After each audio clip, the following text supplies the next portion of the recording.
nilikuwa nimewaambia ni Pastor Paul Waweru, nampenda Kristo kama mwokozi wa maisha yangu.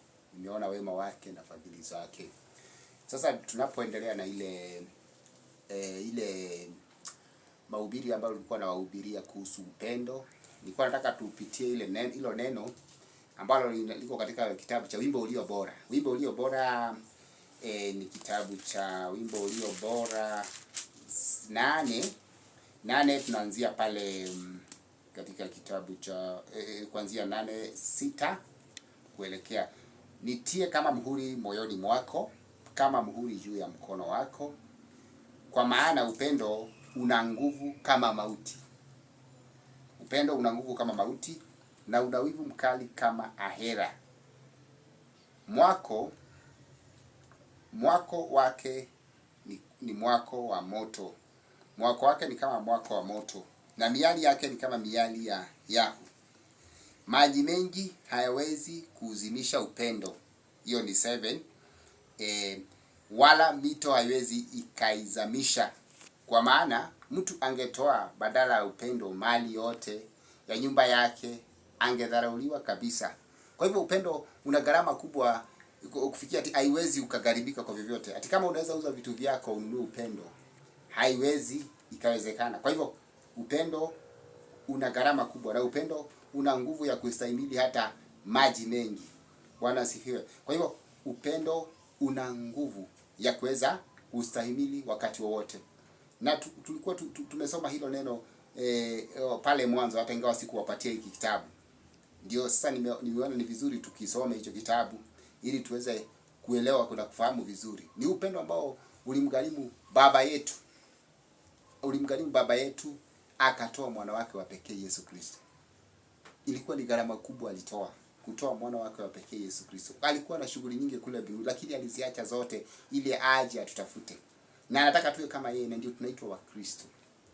Ili tuwe na ladha lazima tuwe na upendo. Ile ladha ambayo Yesu Kristo alisema lazima tuwe kama chumvi, lazima tuwe kama taa ambayo inang'aa, taa ambayo inamulika.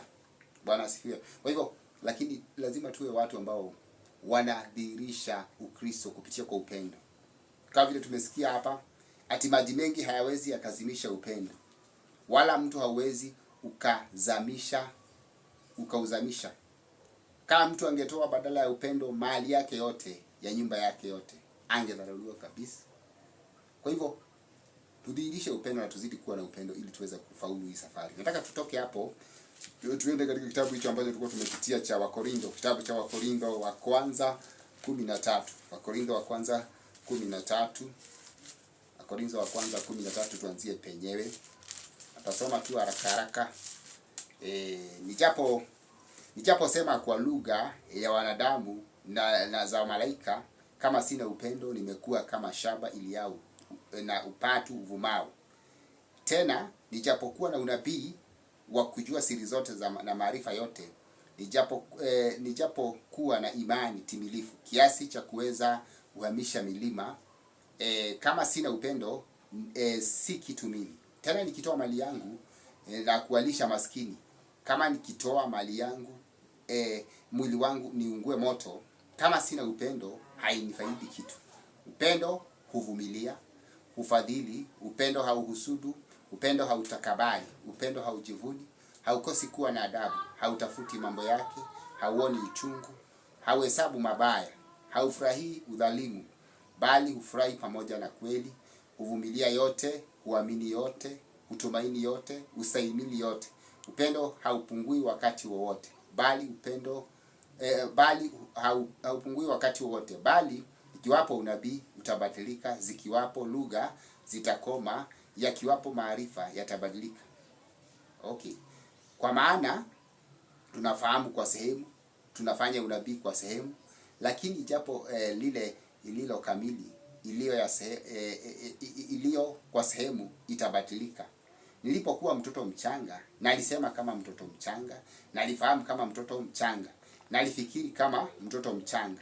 Tokea hapo nilipokuwa mtu mzima, niliyabadilisha mambo ya kitoto. Bwana asifiwe. Kwa hivyo kupenda ndio inadhihirisha ukomavu wa Ukristo. Wakati unapenda unadhihirisha ukomavu wa Mkristo, sababu utaweza kupenda saa zingine wengine hata ambao wamekukosea, wengine ambao wamekukwaza, bado lakini unazidi kuwapenda sababu umekomaa.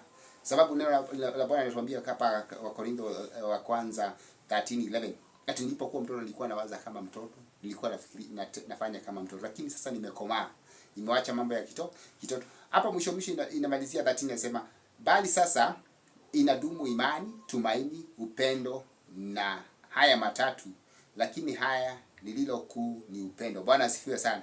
Kwa hivyo wasafiri wenzangu, wateule wenzangu, tuzidi kudhihirisha upendo na kutenda upendo. Sababu upendo umesikia kuvumilia yote, haupungui wakati wote.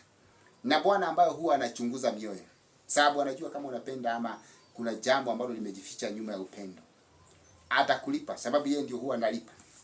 Tutamalizia na kitabu cha Yeremia 17:10. Kitabu cha Yeremia 17:10 nitasoma tu haraka ninapomalizia. Kitabu cha Yeremia 17:10 ambacho kinasema kuhusu baba yetu. Mimi Bwana ninauchunguza moyo na vijaribu viuno, hata kumlipa kila mtu kiasi cha njia zake, kiasi cha matendo yake, kiasi cha matunda ya matendo yake. Kwa hivyo atakulipa kulingana na vile wewe unatenda. Akiona unapenda, huo upendo utadhihirika. Kama vile alivyosema ati ile chombo ambacho huwa unapimia watu nacho, hicho ndio utapimiwa nacho, kijae hata kifurike na kimwagike. Kwa hivyo upendo ndio utaweza kutufanikisha katika hii safari, na upendo ndio utafanya hata wakati Yesu Kristo anakujia kanisa tutaweza kumlaki. Bwana asifiwe sana na awabariki, azidi kuwashikilia na kuwezesha hii safari katika jina la Yesu. Amen.